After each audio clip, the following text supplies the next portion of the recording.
한혜운의 재탄생, 균열 속 빛, 균열의 시작. 한혜운은 서울의 어두운 밤, 고급스러운 목재 문 앞에 멈춰 섰다.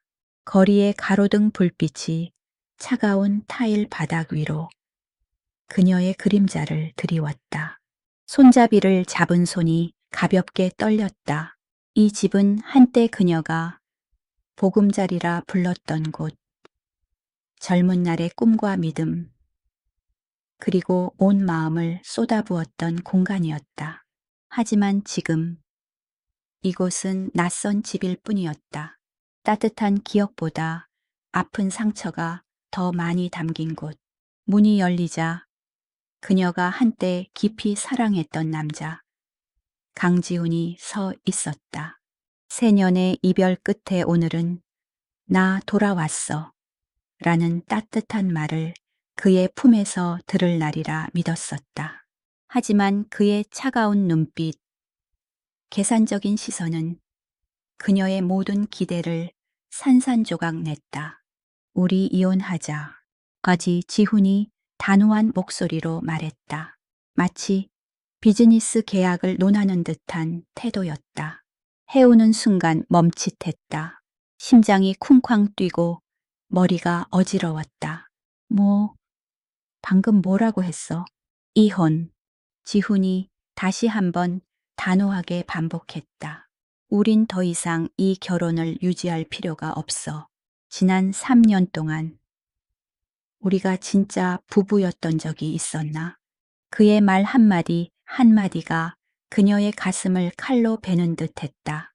해오는 입술을 꾹 다물며 울음을 참았다. 그녀는 지훈을 그리워하며 하루하루를 세웠고 거리가 그들의 사랑을 무너뜨릴 수 없다고 믿었다. 하지만 이제 깨달았다. 사랑은 거리 때문에 죽는 게 아니라 냉정함과 배신 때문에 죽는 것임을. 지훈은 거실로 들어가 넥타이를 풀고 소파에 가방을 던졌다. 마치 바쁜 업무를 마치고 돌아온 사람처럼. 눈앞의 여자에게는 전혀 신경 쓰지 않는 태도였다. 내가 해외에 있는 동안 많이 생각해 봤어. 넌 내 삶에 어울리지 않아. 우리 사이엔 더 이상 아무 연결고리도 없어. 서류에 서명해. 그게 깔끔해. 해운의 가슴 속에서 숨이 막힐 듯한 기운이 솟구쳤다. 사랑은 어떻게 된 거지? 라고 묻고 싶었지만 그의 무심한 눈빛을 보자 모든 질문이 무의미해졌다. 왜 지금이야? 그녀가 떨리는 목소리로 물었다. 지우는 비웃듯 입꼬리를 올렸다. 지금 내가 다 가졌으니까 난 뒤에서 약하게 따라다니는 아무 쓸모없는 아내는 필요 없어. 그 말은 마지막 칼날이었다. 두 사람을 이어주던 마지막 끈을 끊어버렸다. 그 순간 해우는 갈림길에 섰다. 계속 매달리며 굴욕을 참거나 아니면 떠나거나. 방 안은 고요했다. 벽에 걸린 시계의 초침 소리만 똑딱거렸다. 해우는 깊게 숨을 들이쉬었다. 떨리는 손. 하지만 눈빛에는 드물게 단단한 결심이 스쳐갔다. 좋아. 그녀가 천천히 또렷하게 말했다. 서명할게. 지훈은 순간 당황한 듯 보였다. 그녀가 울며 매달릴 거라 예상했지만 지금 그의 앞에는 전혀 다른 여성이 서 있었다. 더 이상 나약하지 않고 의존적이지도 않은. 해우는 책상으로 다가가 이미 준비된 이혼 서류를 보았다. 마치 함정처럼 깔끔하게 놓여 있었다. 펜을 들고 그녀는 한참을 바라보았다. 처음 사랑하던 날들, 그의 메시지를 기다리던 밤, 그가 다른 일, 아니 어쩌면 다른 사람과 바빴던 순간에 몰래 눈물을 닦던 기억들이 스쳐갔다. 그리고 그녀는 서명했다. 강렬하고 단호한 필체로 그녀의 결심처럼 펜을 내려놓자 해우는 마음이 무겁지만 동시에 묘하게 가벼워졌다. 고통스럽지만 이건 새로운 시작이었다. 이제 다시는 내 얼굴 안 봐도 될 거야. 그녀가 고개를 들며 말했다. 이제부터 나 자신을 위해 살 거야. 지훈은 대답 없이 그녀를 얕보는 눈빛으로 바라보았다. 그 결정이 아무것도 바꾸지 못할 거라 여겼다. 하지만 그는 몰랐다.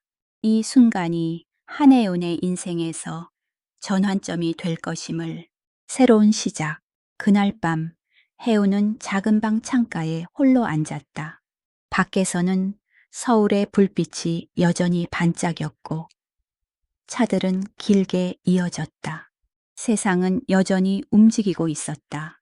하지만 혜운에게는 모든 것이 무너진 듯 했다. 그녀는 자신을 끌어안으며 눈물을 참았다. 내가 정말 바보였어. 그가 사랑 때문에 돌아올 거라 믿었어. 하지만 눈물 속에서 작은 불꽃이 피어올랐다. 오늘의 굴욕과 고통은 그녀를 죽이지 못했다. 오히려 그녀를 일으켜 세울 동력이 될 터였다. 해오는 스스로에게 속삭였다. 마치 맹세처럼 대호 이상 그가 얕잡아 보던 약한 여성이 아니야. 나는 살아갈 거야. 더 눈부시게. 밖에서는 가벼운 비가 내리기 시작했다. 마치 과거의 흔적을 지우듯. 그리고 그 축축한 밤 속에서 한하윤의 새로운 여정이 조용히 시작되었다. 마포의 작은 아파트. 다음 날 아침 해우는 작은 캐리어 하나만 들고 그 저택을 떠났다. 3월의 바람이 휑하게 부는 한적한 길 위로 회색 하늘이 펼쳐졌다.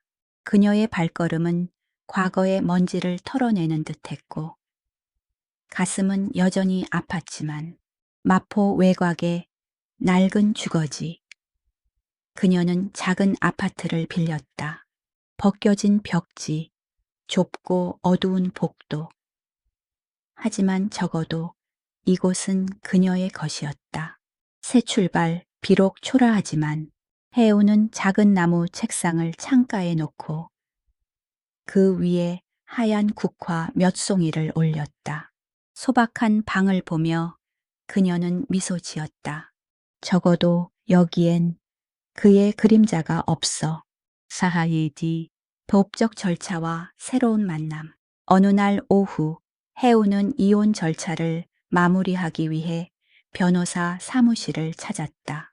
그녀를 맞이한 이는 젊은 얼굴에 침착한 눈빛을 가진 윤석 변호사였다. 그는 키가 크고 마른 체형에 단호하면서도 따뜻한 목소리를 가졌다. 한하윤 씨, 그가 가볍게 손을 내밀며 물었다. 네, 혜운이 대답했다.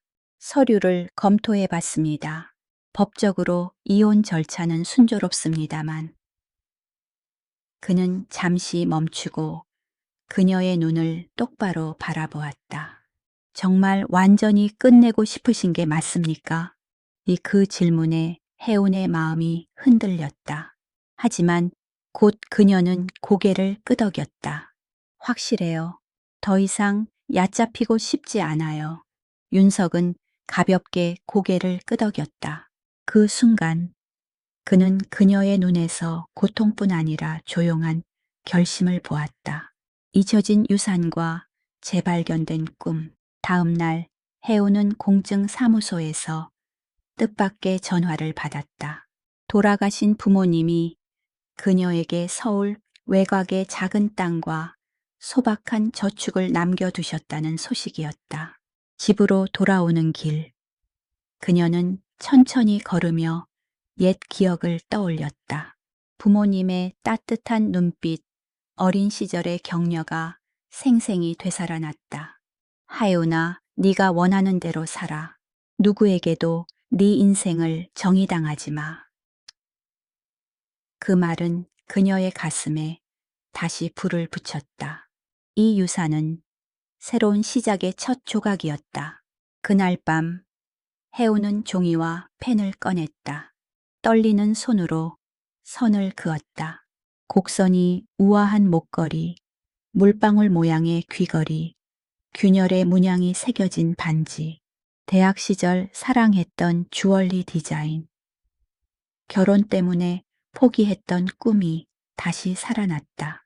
그녀의 아픔과 기억은 이제 창작의 불씨가 되었다. 노란 불빛 아래 그녀는 열중해서 스케치를 이어갔다. 눈은 피곤으로 충혈되었지만 입계엔 환한 미소가 떠올랐다. H. 에이틀리에의 탄생 다음 날 해오는 고등학교 친구 밀에게 첫 번째 스케치를 보여주었다. 미라는 두꺼운 스케치북을 보며 입을 떡 벌렸다. 하윤아, 이걸 언제 다 그린 거야? 미라가 소리쳤다. 해오는 쑥스러운 미소를 지었다. 그냥 다시 시도해보고 싶었어. 근데 사람들이 좋아할지 모르겠어. 미라가 그녀의 어깨를 세게 두드렸다. 좋아할 거야. 내가 홍보 도와줄게. 브랜드를 만들자. 작게 시작해보자. 그렇게 H. 에이틀리에가 탄생했다. 한은의 약자이자 치유, 힐링을 상징하는 이름이었다. 빛나는 불꽃, 해온의 작은 아파트는 곧 진정한 공방이 되었다.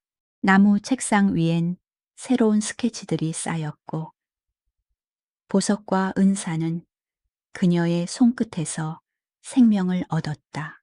손은 긁히고 때론 피가 맺혔지만 그녀는 개의치 않았다. 각 주얼리에는 그녀의 마음이 담겼다. 인생의 균열을 예술로 바꾸는 작업이었다. H. 에이틀리에는 소셜 미디어에서 작은 반향을 일으켰다. 미라가 정성껏 찍고 편집한 사진들은 짧은 이야기와 함께 업로드되었다. 모든 균열은 빛이 될 수 있다. 눈물 한 방울은 보석이 될 수 있다. 이 처음엔 사람들이 스쳐 지나갔지만 곧 진정성이 담긴 작품에 끌렸다. 젊은 고객들이 독특한 디자인을 공유하며 주문이 늘기 시작했다. 어느 아침 해오는 한 고객의 메시지를 읽었다. 이 반지를 끼고 나니 내가 여전히 사랑받을 가치가 있다는 걸 깨달았어요. 감사합니다. 이 그 순간 해운의 눈에 눈물이 맺혔다. 이번엔 절망이 아닌 행복의 눈물이었다. 홍대의 첫 팝업 스토어. 홍대의 한 골목에서 해운과 미라는 H. 아틀리에의 첫 팝업 스토어를 열었다. 작은 공간은 신선한 꽃과 따뜻한 조명으로 꾸며졌다. 각 주얼리는 벨벳 상자에 담겨 옆에는 그 의미를 담은 작은 카드가 놓였다. 첫 손님들이 들어와 호기심 어린 눈으로 구경했다. 한 젊은 여성이 물방울 모양의 목걸이를 보며 감탄했다. 너무 예뻐요. 마치 나를 위해 만들어진 것 같아요. 하에오는 미소 지으며 가슴이 벅차올랐다. 이건 그녀가 꿈꾸던 순간이었다. 자신의 손으로 만든 작품이 누군가의 마음을 움직인다는 것. 지훈의 몰락의 시작. 같은 시각. 강남의 고급 상업지구에서는 강지훈이 화려한 연회에 참석하고 있었다. 완벽하게 재단된 검은 정장, 자신만만한 미소, 낮은 목소리는 그를 빛나는 별처럼 보이게 했다. 하지만 그 완벽한 가면 뒤에는 붉은 숫자로 가득한 재무 보고서가 숨어 있었다. 해외 투자 사업은 기대한 수익을 내지 못했고 이사회는 점점 불만을 드러냈다. 지우는 결코 약한 모습을 보이지 않았다. 그는 와인잔을 들고 파트너들과 악수하며 거창한 프로젝트를 약속했다. 하지만 등을 돌리는 순간 그의 눈에는 피로가 스쳐갔다. 빛과 어둠의 교차, H. 에이틀리에는 점점 더 많은 주목을 받았다. 한 패션 기자가 팝업 스토어를 방문해 신생 브랜드의 가능성을 다룬 짧은 기사를 썼다. 소셜 미디어 팔로워는 일주일 만에 2배로 늘었다. 반면 지훈의 강 그룹은 내부 조사를 받고 있었다. 그의 교묘한 계약들이 허점을 드러냈고 해외 주주들은 자본을 철수하기 시작했다. 재무이사가 조용히 경고했다. 강 회장님, 투명해야 합니다. 그렇지 않으면 후폭풍이 클 겁니다. 지훈은 차가운 눈빛으로 대답했다. 내가 알아서 할 테니 걱정 마. 내 부산의 기회, 여름이 다가오며 서울은 더위로 숨막혔다. 해우는 책상에 앉아 세밀한 작업을 이어갔다. 아파트는 원자재와 배송 박스로 가득 찼다. 미라의 홍보와 윤석의 물류 지원 덕에 H 아틀리에는 알려지기 시작했다. 어느 날 미라가 흥분한 목소리로 말했다. 하윤아, 부산 국제 공예 전시회에서 초대 메일이 왔어. 다음 달에 참여해야 해. 하윤은 얼떨결에 젓가락을 멈췄다. 국제 전시회? 그래. 이건 H, 이 아틀리에를 더 널리 알릴 기회야. 절대 놓치면 안 돼. 미라가 재촉했다. 해우는 긴장과 설렘 속에서 고개를 끄덕였다. 알았어요. 해보자. 지훈의 위기, 같은 시각, 강그룹의 유리 건물에서는 긴장감이 감돌았다.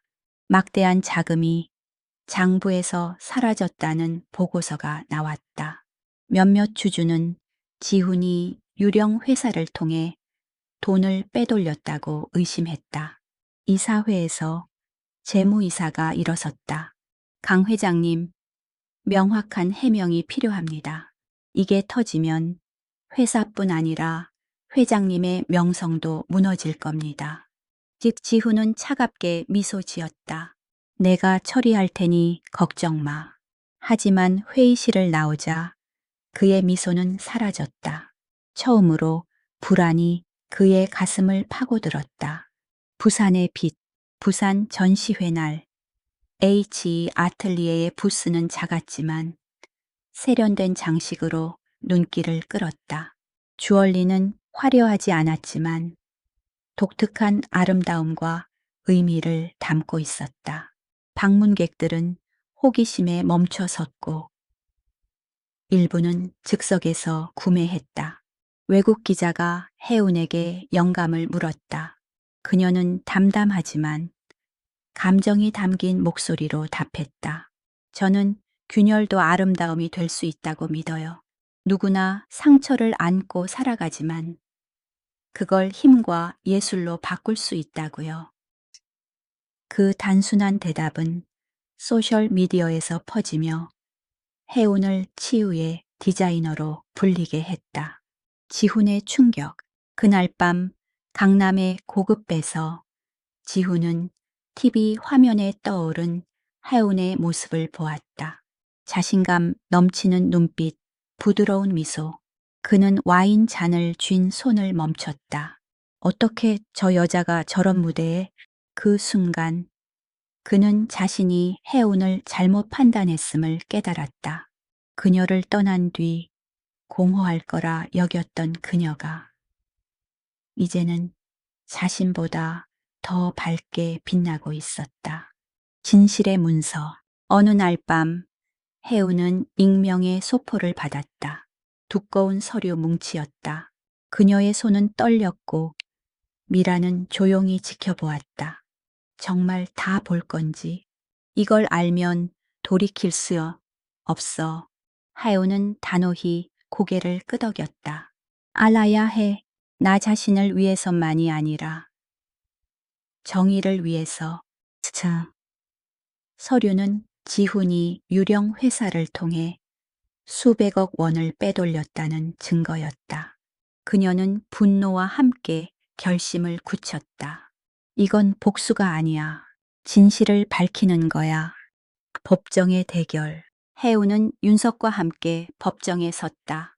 단정히 차려입은 그녀의 눈빛은 단단했다. 윤석이 침착하게 말했다. 하나연 씨 준비되셨죠? 그녀는 깊게 숨을 들이쉬었다. 준비됐어요. 나뿐 아니라 상처받은 모든 이들을 위해 진실을 증명할 거예요. 지훈은 검은 정장 차림으로 법정에 들어섰다. 그의 눈빛은 여전히 차가웠지만 해운을 보며 잠깐 흔들렸다. 그는 이 여성이 더 이상 만만한 상대가 아님을 알았다. 윤석이 증거를 제시했다. 재판장님, 강지훈이 유령 회사를 통해 자금을 유출하고 주주들을 속였다는 명확한 증거가 있습니다. 송금 내역, 가짜 계약서, 내부 직원의 증언이 포함되어 있습니다. 지훈은 분노하며 소리쳤다. 이건 모함입니다. 날 무너뜨리려는 음모예요. 하지만 해우는 침착했다. 저는 모함하지 않아요. 증거를 들고 여기 서 있고 어떤 도전에도 맞설 준비가 됐어요. 진실의 승리. 몇 주간의 치열한 공방 끝에 전직 직원 박 씨의 증언이 결정적이었다. 지우는 충격에 말을 잃었다. 그가 숨겼다고 믿었던 내부 비밀이 법정에서 드러났다. 밖에서는 언론과 소셜미디어가 해운을 주목했다. 그녀는 상처받은 아내가 아닌 정의를 위해 싸우는 용감한 여성으로 묘사되었다. 최후의 판결, 마지막 재판날. 해운은 상세히 불법 송금 내역을 설명했다.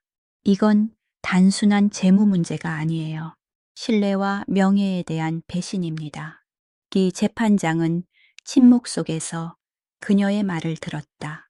지우는 얼굴이 붉어졌고 손은 떨렸다. 그는 진실이 자신을 압도하는 것을 막을 수 없었다. 판결은 해운의 승리로 끝났다. 그녀는 법정을 나오며 자유를 느꼈다. 기자들이 몰려들었지만 그녀는 담담히 말했다. 이건 개인적인 승리가 아니에요. 진실과 정의가 언제나 같이 있음을 보여주는 거예요. 빛과 어둠의 종말. 서울의 겨울이 찾아왔다. 해우는 H 아틀리에의 새 사무실에 섰다. 더 이상 좁은 아파트가 아닌 세련되고 밝은 공간이었다. 미라가 태블릿을 보며 말했다. 하윤아, 매출이 지난달보다 2배로 늘었어. 해외 주문도 늘고 있어. 해우는 미소 지었다. 그래도 품질과 메시지를 유지해야 해. H 에이틀리에는 단순한 브랜드가 아니야. 자신감과 재탄생의 상징이야.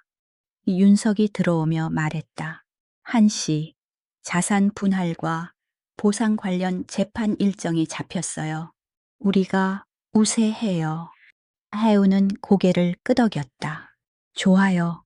모든 게 명확하고 투명해야 해요. 나뿐 아니라 모든 이들을 위해. 지훈의 몰락. 지훈은 텅 빈 사무실에 앉아 있었다. 강그룹의 주가는 폭락했고 파트너들은 떠났다.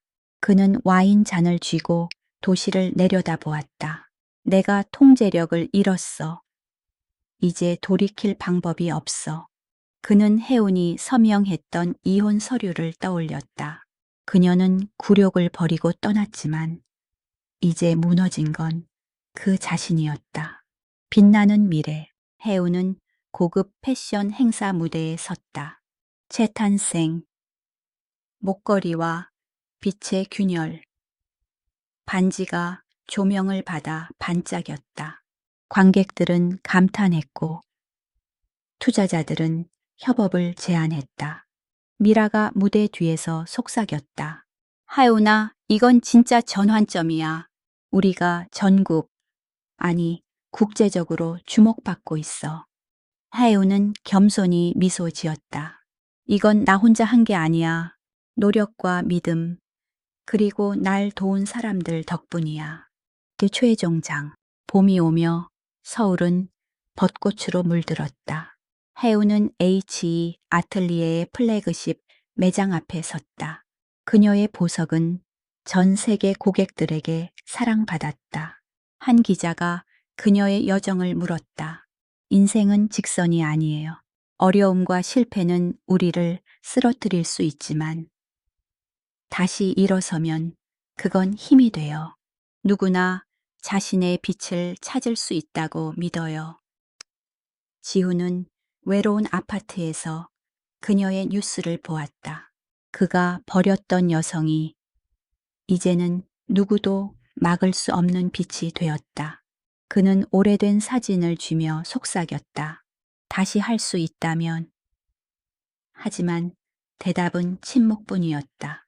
해우는 도쿄 전시회 무대에 서서 새로운 컬렉션을 선보였다. 조명이 그녀의 보석을 비추며 반짝였다. 관객들의 박수 속 그녀는 미소 지었다. 그녀의 여정은 아직 길었지만 이제 그녀는 두려움 없이 자신의 삶을 썼다. 그리고 어둠 속에서 지우는 자신의 잘못이 가져온 대가를 깨달았다. 해운의 빛은 점점 더 밝아졌고 그의 세계는 점점 더 어두워졌다.